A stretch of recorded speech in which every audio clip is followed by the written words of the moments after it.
একটা জিনিস খেয়াল করেছো মা, বিষয়টা যদি তোমার হয়, আমি বাবাকেও ছাড়ি না। আমার জন্য তুমি পৃথিবী, তুমি সবার সেরা। আজও দু কদম হাঁটতে পারি না তোমার উপদেশ ছাড়া। তোমার আদর্শে গড়েছি নিজেকে, আজও করি দ্বিধাহীন।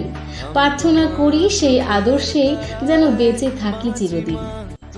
আমি সুন্দরী কেন জানো তো মা এই কথাটির থেকে? তোমার মতো দেখতে হয়েছি, এটাই বেশি ভালো লাগে। তোমার মতোই শাড়ি ভালোবাসি, 3 বেলা ভাত খাই। তোমার মতোই কাজের ফাঁকে আনমনে গান গাই।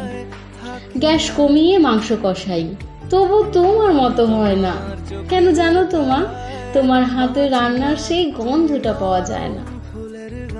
তোমার মতোই জোড়া ভুল রাখি, এরকম খোপা করেই চলে। এত কিছু করি শুধু তোমার মতো হতে চাই বলে।